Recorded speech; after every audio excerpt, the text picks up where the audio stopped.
Hello my dear student, आप सभी का स्वागत है आपके अपने online platform career crack hub पे। आज की क्लास बहुत ही शानदार होने वाली है। जैसा कि आप देख रहे हैं, सिटिंग अरेंजमेंट सभी एग्जाम्स के लिए ये बहुत ही इम्पोर्टेंट हो गया है और यहाँ से 2 से 3 क्वेश्चंस आपके एग्जाम्स में आते हैं। 2 से 3 क्वेश्चंस प्री में भी आएंगे और मेंस के एग्जाम्स में भी, एसएससी, सीजीएल, सीएचएसएल सभी एग्जाम्स में आएंगे। जनरली जो यहाँ पे क्वेश्चंस आते हैं तो हमारे एसएससी के एग्जाम्स में जब से हमारा मेंस आ गया है तब से ये टॉपिक और भी इम्पॉर्टेंट हो गया है। और बच्चे इस टॉपिक में गलती क्या करते हैं कि वो डायरेक्ट क्वेश्चंस पे जाते हैं। इसमें हमें लैंग्वेज को समझना होता है कि किस तरह के लैंग्वेज हमारे क्वेश्चंस में यूज होते हैं। तो हम लोग आज बेसिक से स्टार्ट करेंगे और 3 क्लासेज इसका हम करेंगे और 3 क्लास में आपका यही सब कुछ खत्म हो जाएगा। यानी कि एसएससी का कोई भी पेपर आप देंगे उससे पहले ये 3 क्लासेज आप जरूर देखिएगा, निश्चित रूप से आपके सभी क्वेश्चंस बनेंगे। तो आइए जानते हैं कि सिटिंग अरेंजमेंट पे हम लोग कैसे काम करेंगे। जब हम सिटिंग अरेंजमेंट की बात करते हैं तो इसमें 2 तरह के क्वेश्चंस आते हैं। एक आता है हमारा क्लोज बेस पे और एक हमारे ओपन बेस पे आते हैं, ओपन सिटिंग अरेंजमेंट। एक हमारा क्लोज बेस पे, क्लोज पिक्चर्स पे आते हैं, जैसे कि हमारा सर्कल हो गया, सर्कल के बेस पे आएगा, स्क्वायर बेस पे आ सकता है, ट्रायंगल के बेस पे आ सकता है, पेंटागन के बेस पे आ सकता है, रेक्टेंगल के बेस पे आ सकता है। इसी तरह से ओपन में कुछ इस तरह से होंगे कि एक लाइन में 6 लोग बैठे हुए हैं और सबका फेस नॉर्थ के तरफ है। फिर आपके आ सकते हैं कि 8 लोग हैं या 6 लोग हैं, एक दूसरे के आमने सामने हैं। 3 लोगों का फेस साउथ के तरफ है और 3 लोगों का फेस नॉर्थ के तरफ है। तो ओपन फॉर्म पे हम लोग डिफरेंट अप्रोच यूज करते हैं, क्लोज फॉर्म पे हम लोग डिफरेंट यूज करते हैं। क्लोज फॉर्म में हमारे पास क्वेश्चन आते हैं कि 8 लोग हैं, सबका फेस सेंटर के तरफ है, ऐसा हो सकता है। कुछ लोगों का फेस केंद्र से बाहर की ओर है, कुछ लोगों का फेस केंद्र की ओर है। स्क्वायर बेस पे आएगा कि 8 लोग हैं, सबका फेस सेंटर की ओर है। फिर कभी आएगा कि 4 लोग कॉर्नर पे हैं, 4 लोग बीच में हैं, जो बीच में बैठे हुए हैं उनका फेस केंद्र से बाहर की ओर है और जो कॉर्नर पे हैं उनका फेस केंद्र की ओर है। इसी तरह से ट्रायंगल पे आएगा। तो ये आपका बेसिक क्वेश्चंस आने के मैं तरीके बता रहा हूँ कि किस तरह के क्वेश्चंस हमारे एग्जाम्स में आते हैं। बैंकिंग के एग्जाम्स के लिए तो 7 से 8 लेक्चर्स आवश्यक है, लेकिन यहाँ पे 3 लेक्चर में आपका काम हो जाएगा और सभी क्वेश्चंस बनेंगे। तो 1 बाय 1 हम लोग चलेंगे उन सभी पे। तो इसके कुछ की पॉइंट्स हैं जो जानना बहुत ज़रूरी है। तो सबसे पहले आज हम लोग उस की पॉइंट्स को क्लियर करेंगे कि क्या क्या ऐसा इंपॉर्टेंट कुछ बेसिक पॉइंट्स हैं कि यदि वो आपको पता नहीं है तो आप सिटिंग अरेंजमेंट बना ही नहीं सकते। तो आज हम लोग उस पे चलेंगे, फिर हम लोग क्वेश्चंस पे चलेंगे, है ना। तो सबसे पहले देखिए कि यदि एक सर्कल है और सर्कल पे 8 लोग बैठे हुए हैं कुछ इस तरह से,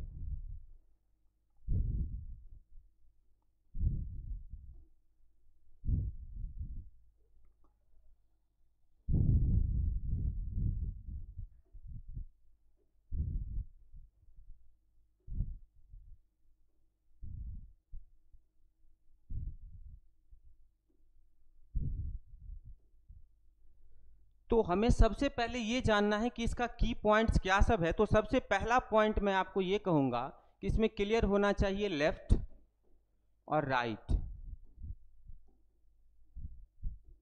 लेफ्ट राइट आपका क्लियर होना चाहिए। जैसे यदि मेरा फेस ये है तो इधर राइट है और इधर लेफ्ट है। इसी तरह से यदि मेरा फेस इधर हो जाएगा तो ये राइट और ये लेफ्ट हो जाएगा। तो यहाँ पे जो एरो है, एरो को आप फेस की तरह यूज करेंगे और यदि हम इसको फेस की तरह यूज करें तो आप बताइए कि यदि ये फेस है तो इसका ये क्या हो जाएगा, राइट, और ये क्या हो जाएगा, लेफ्ट। यदि इधर आपका फेस है, ये आपका फेस है, तो ये हो जाएगा इसका राइट और ये हो जाएगा इसका लेफ्ट। आई होप क्लियर हो रहा होगा। मान लीजिए इधर इसका फेस है तो इसका इस तरफ जो आप जाएंगे तो ये हो जाएगा इसका राइट और ये हो जाएगा इसका लेफ्ट। इसका फेस इस तरफ है तो ये होगा राइट और ये होगा इसका लेफ्ट। इसका फेस इस तरफ है तो ये राइट हो जाएगा और ये लेफ्ट हो जाएगा। आप जहां भी हैं कॉपी पेन के साथ रहिए और मेरे साथ इन चीज़ों को थोड़ा आप भी प्रैक्टिस कीजिए कॉपी पेन पे, कि यदि इसका फेस इधर है तो ये राइट हो जाएगा और ये लेफ्ट हो जाएगा। इसका फेस इस तरफ है तो इस तरफ ये राइट हो गया और ये लेफ्ट हो गया। ये फेस इस तरफ है तो राइट हम लोग इधर जाएंगे और लेफ्ट इस तरफ जाएंगे। तो ये राइट लेफ्ट हमेशा आपको परेशान करेगा, तो इसमें कंफ्यूजन नहीं होना चाहिए। आई होप कि ये आपका क्लियर हो गया होगा कि मान लीजिए किसी का फेस ऐसे है तो इस तरफ जाएंगे तो ये राइट है और ये क्या है, लेफ्ट है। और इस तरह से हमने इस पे बता दिया है, आप थोड़ा इसको प्रैक्टिस भी कर लेंगे। तो लेफ्ट राइट की जो पोजीशन है ये हम करेंगे according to face, according to face, according to face ये जजमेंट हम करेंगे। इसका हम नाम भी लिख सकते हैं। मान लीजिए हम इसका नाम लिख दें कि ये ए है समझाने के लिए, बी है, सी है, डी है, ई है, एफ, जी और एच। अब यदि मैं आपसे पूछूं कि who is third to the right of A, तो ए का फेस इस तरफ है तो राइट आप इस तरफ जाएंगे तो 1 2 3 कौन हो जाएगा, डी हो जाएगा। कौन हो जाएगा, डी। यदि मैं आपसे पूछूं कि who is third to the left of C, C के बाएं को कौन है, राइट हो गया दायां, लेफ्ट हो गया बायां, ठीक है। तो सी के दाएं को third to the left of C, तो सी के बाएं को तीसरा कौन है, who is third to the left of C, तो 1 2 3 ये इसका बायां हो जाएगा, ये इसका लेफ्ट हो जाएगा, है ना। तो हम अकॉर्डिंग टू फेस ये जजमेंट करेंगे कि राइट क्या है और लेफ्ट क्या है। यदि मैं इसमें आपसे पूछूं, ध्यान से समझिएगा, ये जो की पॉइंट्स मैं बता रहा हूं, यदि ये सब पॉइंट्स आपका क्लियर होगा तो एक भी क्वेश्चन नहीं रुकेगा और आप आसानी से काम करेंगे सिटिंग अरेंजमेंट में भी।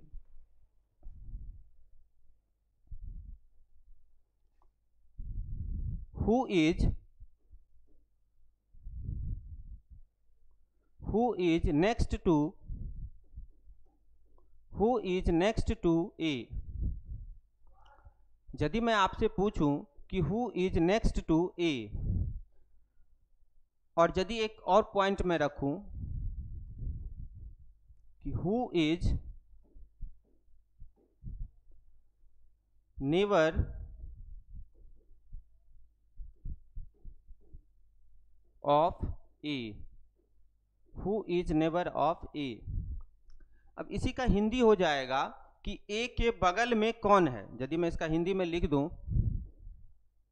हु इज नेक्स्ट टू ए, कि ए के बगल में कौन है,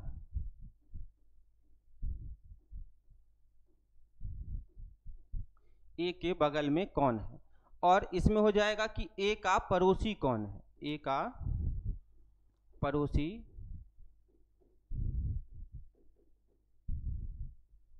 कौन है। आप जब सवाल बनाएंगे तो सवाल के दौरान आपको ये आएगा कि हु इज नेक्स्ट टू ए, तो नेक्स्ट टू का मतलब हो जाएगा, इसका आंसर क्या होगा। यदि मैं आपसे पूछूं तो थोड़ा सा आप जहां भी हैं वहां से थोड़ा प्रैक्टिस कीजिए। तो ए के बगल में नेक्स्ट टू का यूज करे या नेवर का यूज करे, ये दोनों ही सेम चीजें हैं, है ना। तो ए के बगल में बी भी होगा और एच भी होगा, तो इसका आंसर हो जाएगा B and H, B and H, B and H. और ए का पड़ोसी कौन है, तो ए का पड़ोसी भी बी है और एच है, तो इसका भी आंसर हो जाएगा बी एंड एच। तो हिंदी में रहेगा कि ए के बगल में कौन है, बगल वर्ड यूज रहेगा। तो चूंकि क्लॉकवाइज हम चलेंगे, ध्यान से समझिएगा, क्लॉकवाइज ए से चलेंगे। यदि हम क्लॉकवाइज चलेंगे तो एच हो गया बगल में, एंटी क्लॉकवाइज चलेंगे तो बी हो गया, तो एच और बी दोनों कंसीडर होगा। और जब भी ये नेक्स्ट टू आए, जब भी ये नेवर आए, तो आपको समझना है कि दोनों का मतलब एक ही है, तो आप कभी कंफ्यूज नहीं होंगे और आपका डायग्राम गलत नहीं होगा। तो ये पॉइंट्स हो गया एक, आप इसको एक बार स्क्रीनशॉट ले लीजिए। अगले पॉइंट पे चलते हैं। ये सब पॉइंट यदि आपको पता होगा तो आपसे कभी गलती होने का चांसेस कम हो जाएगा और आप बड़े आसानी से सिटिंग अरेंजमेंट के भी क्वेश्चंस बनाएंगे। सिर्फ एसएससी नहीं, बैंकिंग के क्वेश्चंस भी बनाएंगे। जनरली जो हम लोग गलती करते हैं वो गलती ये करते हैं कि हम लोग डायरेक्ट क्वेश्चन पे चले जाते हैं और ये छोटी छोटी बातें हमें पता नहीं होता है। हाँ जी, आइए, जैसे है आपका एक पॉइंट है कि हु इज, मैं यदि आपसे पूछूं who is opposite, who is opposite to A, who is opposite to A, या फिर मैं आपसे पूछूं who is facing, who is facing A. अब इसका हो गया कि ए के विपरीत कौन है ना। तो यहां पे थोड़ा सा समझिएगा, जो ये वर्ड है अपोजिट और फेसिंग, फेसिंग का मतलब होता है, फेसिंग का मतलब आप दिमाग में रखेंगे, हिंदी मीडियम से यदि आप हैं तो दिमाग में रखेंगे सम्मुख,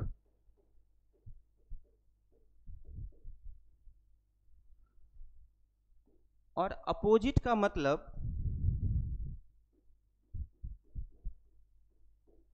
अपोजिट का मतलब आप रखेंगे विपरीत, या फिर आप सामने वर्ड भी यूज कर सकते हैं, हिंदी में सामने वर्ड भी रहेगा। तो इसका जो हो गया मतलब, इसका मतलब हो गया हु इज अपोजिट टू ए, ए के विपरीत कौन है, ए के विपरीत कौन है,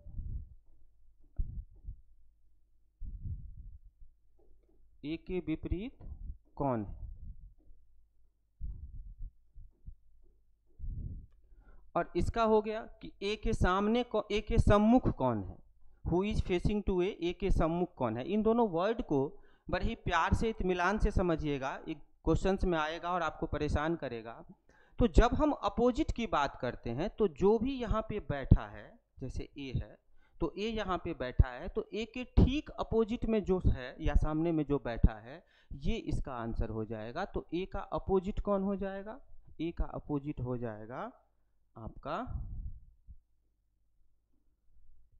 ई, ए का अपोजिट कौन हो जाएगा, ई हो जाएगा, ए का अपोजिट ई हो जाएगा।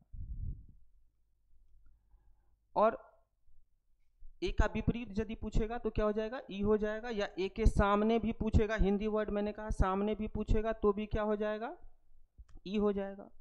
अब यदि पूछे हु इज फेसिंग टू ए को कौन फेस कर रहा है, तो यहां पे इसका भी आंसर होगा ई।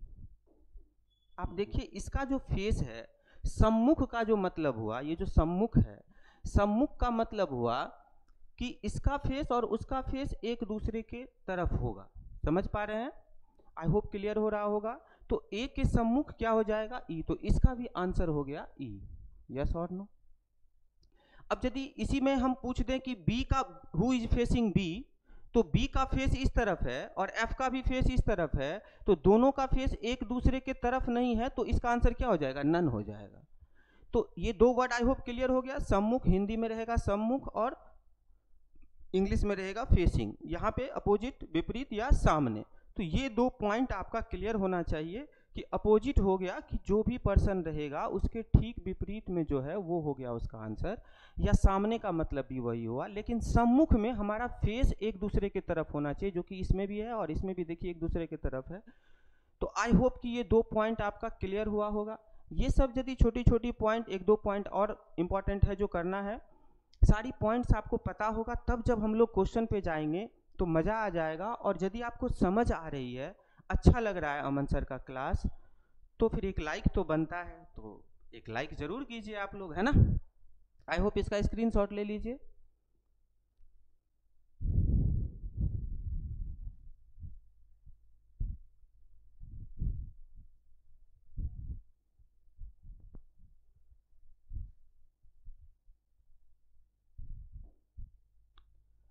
अब देखिए, यदि आपको कभी भी स्टेटमेंट में कभी भी हु आ जाए या whom आ जाए या which आ जाए या दैट आ जाए। अब इस तरह से आपको एडजस्टमेंट करके दे देगा, कोई भी वर्ड्स रहेगा, है ना। तो हु हो गया, कौन हो गया, है ना, इसका हु का मतलब हो गया कि जो यहाँ पे हिंदी हो गया कि जो, जिसको, जो, जिसको, जिसकी, जिसका। हिंदी मीडियम में आप इसी को लिख लेंगे, जो, जिसको, जिसकी, जिसका। अब यदि मैं यहाँ पे एक स्टेटमेंट बनाऊं, मैं इसी के अकॉर्डिंगली बना देता हूं कि आपको समझना आसान हो जाएगा कि A is second to the left of, A is second to the left of C. A is second to the left of C, who is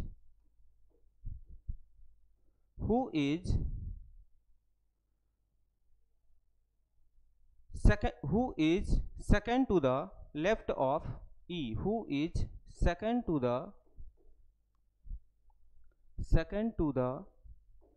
left of, who is second to the left of E। अब इसको समझिए, इसका यदि मैं हिंदी लिख दूं, आराम से समझिए, प्यार से समझिए कि ए सी के बाएं को दूसरा है, ए सी के बाएं को दूसरा है, जो ए सी के बाएं को दूसरा है, जो ई के बाएं को दूसरा है, जो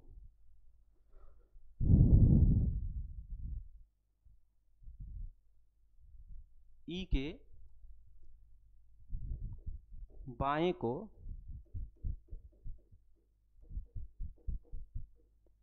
who is second to the left of E, जो ई के बाएं को दूसरा है। बड़े प्यार से समझिएगा साहब, यदि ये सब बात आप समझ गए तो आपको क्वेश्चन पे बड़ा आसानी से आप समझ पाएंगे। अब देखिए यहाँ पे एक वर्ड यूज हुआ है हु, है ना। जब भी हु वर्ड यूज हो तो ठीक उसके पहले वाले जो सब्जेक्ट हैं, ठीक उसके पहले उसके बारे में वो बात कर रहा है। जैसे A is second to the left of C, तो आप ए को देखिए, यहाँ पे सी का फेस इस तरफ है तो इसका सेकंड लेफ्ट हो गया, first second. A is second to the left of C, who is second to the left of E. ये हु किसके लिए है? सी के लिए है। तो सी क्या सेकंड लेफ्ट ई के है, तो ई का फेस इस तरफ है तो इसका लेफ्ट इस तरफ होगा, तो एक दो, तो सी क्या है? उसके सेकंड लेफ्ट है। तो इसीलिए मैंने इसी पे सेटअप कर दिया कि आपको समझना आसान होगा कि A is second to the left of C, who is second to the left of E. तो जब भी हु आ जाए तो ठीक पहले वाला जो सब्जेक्ट होगा उसके बारे में वो बात कर रहा है। या फिर आप इसको ऐसे समझे, थोड़ा सा हिंदी मीडियम में भी देखें कि ए के बाएं को दूसरा है, ए के बाएं को दूसरा है, ए सी के बाएं को दूसरा है, जो ये जो वर्ड आया, क्या क्या आएगा? जो, जिसको, जिसकी, जिसका, हु, हुम, व्हिच, दैट, है ना। तो इसके ठीक पहले कौन है? सी, यानी सी के बारे में ये जो रिप्रेजेंट कर रहा है। आई होप ये क्लियर हो रहा होगा। आप इसको याद रखने के लिए ऐसे याद रख सकते हैं कि कोई भी सेंटेंस में जो दूसरा व्यक्ति है, यानी कि सेकंड आप पर्सन रख सकते हैं, सेकंड पर्सन, या ऑब्जेक्ट भी बोल सकते हैं, कि दूसरा व्यक्ति के बारे में ये रिप्रेजेंट करता है। बाकी हु के जस्ट पहले जो आएगा वो उसके बारे में रिप्रेजेंट करेगा, हिंदी रहेगा तो आई होप कि ये पॉइंट क्लियर हो गया होगा। इस पे जितना स्टार लगाना है आप लगा लीजिए, एग्जाम में क्वेश्चंस में रहेगा, मतलब रहेगा, हर क्वेश्चंस में रहेगा। यही सब गलती करते हैं बच्चे, जो कि उनका डायग्राम क्लियर नहीं हो पाता है। आई होप क्लियर हो गया होगा। मैंने कहा फिर से एक बार कि A is second to the left of C, who is second to the left of E. ये हु किसको रिप्रेजेंट करेगा? ठीक जो इसके पहले आएगा, जो रहेगा तो उससे पहले जो आएगा उसको रिप्रेजेंट करेगा। आई होप क्लियर हो गया होगा। एक बार स्क्रीनशॉट ले लीजिए। अब एक पॉइंट और आपको करना है जो बहुत ही महत्वपूर्ण है, उसके बाद हम लोग क्वेश्चंस पे चलेंगे। समझ आ रहा है, सब कुछ सही चल रहा है तो भाई साहब एक लाइक जरूर बनता है, लाइक जरूर कर दीजिए और प्यारा सा कमेंट भी जरूर कर दीजिए। अब आ जाइए, यदि आपको एंड वर्ड यूज रहे, एंड या फिर बट या फिर व्हाइल, जैसे यदि मैं एक सेंटेंस फ्रेम करूं कि A is second to the left of C, A is second to the left of C and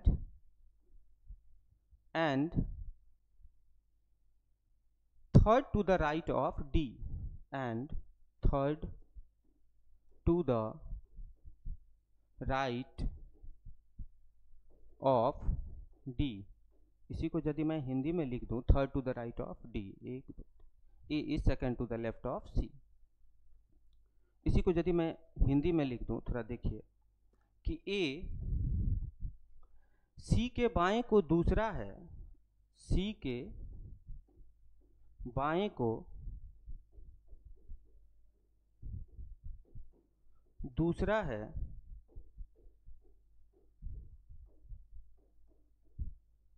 ए सी के बाएं को दूसरा है, और ए सी के बाएं को दूसरा है और third to the right of D, D के दाएं को तीसरा है, डी के दाएं को तीसरा है। बड़े ही प्यार से समझिएगा, ये सब सारे पॉइंट यदि आपके क्लियर हो गए तो क्वेश्चन पे आप आसानी से समझ पाएंगे। अब आप देखिए, A is second to the left of C, and यहाँ पे क्या आया, एंड आया। तो ये जो एंड है, ये जो एंड है, यहाँ पे जो ये एंड आपको दिख रहा है, ये जो एंड है ये किसको रिप्रेजेंट करेगा? जब भी एंड आ जाए, एंड का मतलब हो गया और, हिंदी में रहेगा और, लेकिन, जबकि, एंड, बट, व्हाइल, जब भी ये आए तो जो सेंटेंस में पहला है उसको रिप्रेजेंट कर रहा है, जहां से हम सेंटेंस को शुरू किए हैं, जो पहला सब्जेक्ट है उसको रिप्रेजेंट कर रहा है। जैसे ए सी के बाएं को दूसरा है, और ये जो और है आपका, ये और रिप्रेजेंट कर रहा है किसको? ए को रिप्रेजेंट कर रहा है। तो देखिए, ए सी के बाएं को दूसरा है, तो ए को देखिए यहाँ पे, ए मैं इसी पे इसलिए सेटअप कर दिया हूं कि आपको समझना आसान हो। ए सी के बाएं को दूसरा है, पहला दूसरा है ना, जो सॉरी और किसका? डी के दाएं को तीसरा है, तो डी ये है, तो डी का राइट तो इधर होगा, फेस उधर है तो राइट इधर होगा। तो 1 2 3, और मैं लिख भी दिया हूं सब पे कि लेफ्ट राइट में आप कंफ्यूज नहीं करेंगे। तो 1 2 3, तो देखिए जो डी के दाएं को तीसरा है। आई होप क्लियर हो रहा होगा। मैंने कहा कि जब भी एंड आ जाए, बट आ जाए, व्हाइल आ जाए, तो आपको क्या करना है? जो पहला वाला होगा, फर्स्ट पर्सन कहिए या सब्जेक्ट कहिए, पर्सन कहिए या सब्जेक्ट कहिए, जो पहला वाला व्यक्ति है उसी के बारे में बात कर रहा है। ये तीनों, चाहे और रहे, चाहे लेकिन रहे, चाहे जबकि रहे, एंड रहे, बट रहे, व्हाइल रहे। आई होप क्लियर हो रहा होगा। ये सभी पॉइंट आपके यदि क्लियर हैं, एक बार स्क्रीनशॉट ले लीजिए, तो बड़े आसानी से आप हम लोग क्वेश्चंस भी करेंगे और क्वेश्चंस भी समझेंगे। ठीक है, तो स्क्रीनशॉट ले लीजिए और चलते हैं हम लोग क्वेश्चन की ओर। बाकी छोटी छोटी चीजें हम लोग क्वेश्चन पे भी सीखेंगे। आइए, अब इसमें कह रहा है कि 8 boys B1 B2 B3 B4 B5 B6 B7 और B8 sitting in a row facing towards the north, उत्तर की ओर मुख करके खड़ा है ना, not necessarily in the same order. और उसके बाद स्टेटमेंट है और आपसे पूछ रहा है। तो सबसे पहले रो पे है और कितने लोग हैं? 8 लोग हैं। 1 2 3 4 5 6 7 8। तो ये पहला स्टेटमेंट कह रहा है कि B6 is fifth to the right of B1, B6 is fifth to the right of B1। B6 जो है ना, not necessarily in the same order, B6 जो है वो B1 के दाएं को 5वां है। तो यदि हम इसको B1 बनाते हैं यदि हम इसको B1 बनाते हैं तो 1 2 3 4 5 ये क्या हो जाएगा हमारा B6 हो जाएगा, है ना। तो इसमें तो हम एक प्रोबेबिलिटी और क्रिएट कर सकते हैं कि 1 2 3, एकदम प्यार से समझिएगा, 4 5 6 7 8। जब हम सीखते हैं तो कैसे सीखेंगे वो सिखा रहा हूँ कि कैसे आप काम करेंगे कि B6 is fifth to the right of B1।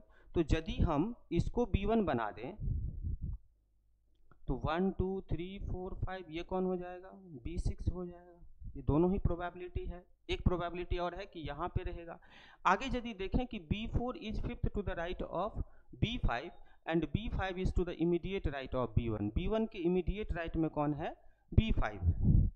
तो एक प्रोबेबिलिटी यदि इसमें हम और देखें तो 1 2 3 4 5 6 7 8। पहला ही स्टेटमेंट था कि B6 is fifth to the right of B1। तो हमने इसमें B1 लिया, फिर इसको B1 लिया, और यदि हम इसको B1 लेते हैं तो 1 2 3 4 5 fifth to the right of B1 कौन है B6। 1 2 3 4 5 ये हो गया आपका B6। अब एक बात तो क्लियर है मेरे भाई कि इसी तीनों में से कोई सही होगा, बाकी कोई दो फ्लॉप हो जाएगा और एक डायग्राम सही जाएगा। अब कहता है B4 is fifth to the right of B5। B4 जो है वो B5 के चौथा है। तो थोड़ा सा आगे यदि देखें तो B5 is the immediate right of B1। B5 ये लाइन देखिए थोड़ा सा, सर इसको थोड़ा देखिए।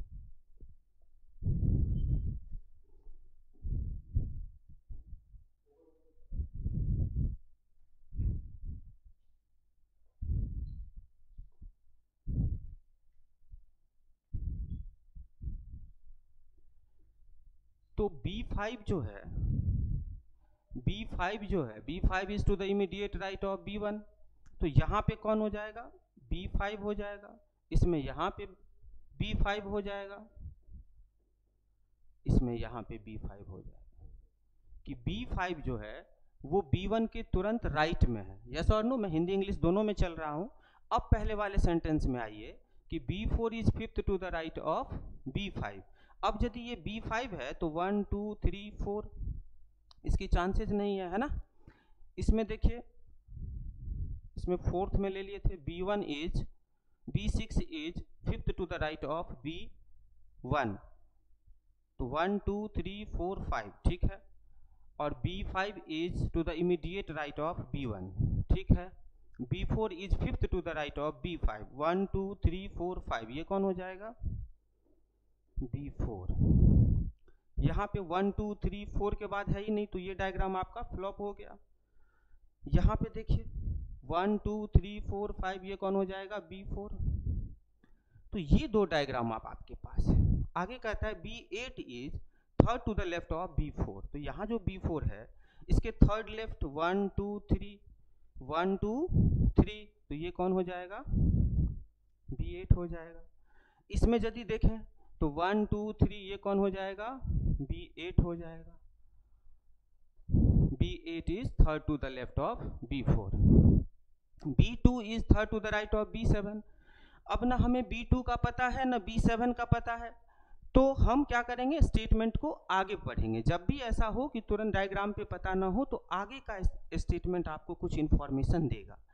जो कह रहा है B7 is an immediate neighbour of B1, कि B7 जो है वो ये बार बार हो रहा है, ये जो B7 है आपका, ये B7 immediate neighbour of B1। तो B1 का इमीडिएट नेबर है, तो इसमें तो हम B7 को बिठा सकते हैं, पड़ोसी है। नेबर का मतलब क्या होता है पड़ोसी, लेकिन इसमें तो हम बिठा ही नहीं सकते, कहीं पे जगह ही नहीं है, तो ये भी आपका फ्लॉप हो गया। अब पीछे आइए कि B2 is third to the right of B7। तो B7 है तो 1 2 3 ये कौन हो जाएगा B2 हो जाएगा आपका, कि B2 is third to the right of B7। B7 के दाएं को तीसरा है। हिंदी इंग्लिश दोनों चल रहा हूँ, आई होप समझ आ रहा होगा। अब एक ही प्लेस बच गया, तो वो किसका प्लेस बच गया, इसमें B1 B2 B4 B5 B6 B7 आ गया B3। तो ये प्लेस किसका हो गया B3 का। आपसे क्या पूछ रहा है, who is sitting to the immediate left of B1। B1 के तुरंत बाएं कौन है, तो देखिए मेरे भाई यहाँ से तुरंत बाएं कौन हो जाएगा B7। आई होप क्लियर हो रहा होगा। तो आपका आंसर क्या हो गया? B7। एक बार स्क्रीनशॉट ले लीजिए।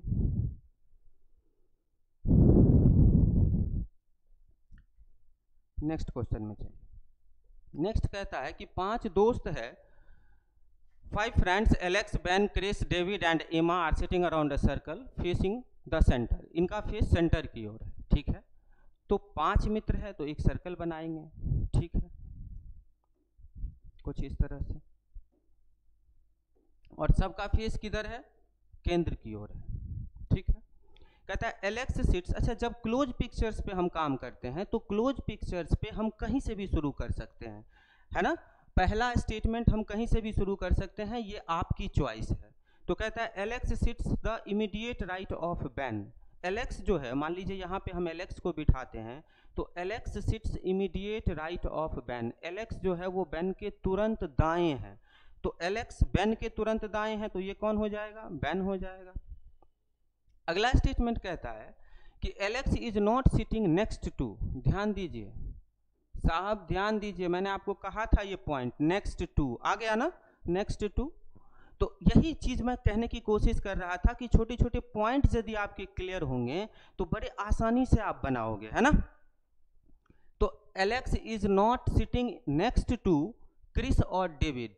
क्रिस और डेविड, एलेक्स जो है वो क्रिस और Alex is not sitting next to Chris और डेविड। तो यहाँ पे एलेक्स है ना, तो ये जो पोजीशंस है ये तो एलेक्स के बगल में है, पड़ोसी है, नेवर है। बताए थे आपको नेक्स्ट टू का मतलब। तो यहाँ पे क्रिस नहीं बैठ सकता है और ना ही डेविड बैठ सकता है, यस और no, according to the statement. और हमारे सिटिंग अरेंजमेंट में हमारे पास जो निगेटिव स्टेटमेंट होंगी वो भी काम के होंगे। तो पहला कह रहा था कि Alex is immediate right of Ben, तो एलेक्स इमीडिएट राइट हो गया बेन का, है ना। दूसरा कह रहा था Alex is not sitting next to Chris और डेविड, तो यहाँ पे क्रिस और डेविड नहीं हो सकता। तो जब क्रिस और डेविड नहीं हो सकता और 5 ही लोग हैं, कौन कौन है? एलेक्स है, बेन है, क्रिस है, डेविड है और एमा है। तो एलेक्स और बेन बैठा हुआ है, डेविड क्रिस हो नहीं सकता, तो यहाँ पे कौन बैठेगा? यहाँ पे एमा बैठेगा, यस और नो। मैं ई लिख रहा हूँ, आई होप आप लोग समझ रहे होंगे, हिंदी इंग्लिश दोनों चल रहा हूँ, तो लैंग्वेज इशू नहीं होना चाहिए। David is to the immediate right of Emma. अब डेविड जो है वो एमा के इमीडिएट राइट में है, तो इसका राइट इधर हो जाएगा। राइट लेफ्ट आपका पहले क्लियर करवा चुका हूँ, यस और नो। तो ये डेविड हो गया कि David is to the immediate right of Emma. अब आपसे पूछ रहा है कि who is sitting to the immediate right of Chris. तो एक ही प्लेस बच गया, ये जो प्लेस बच गया ये किसका था? क्रिस का। तो क्रिस के तुरंत आपको पूछ रहा है इमीडिएट राइट ऑफ क्रिस, तो क्रिस के तुरंत दाएं, तो क्रिस के तुरंत दाएं कौन हो जाएगा? बेन हो जाएगा, यस और नो।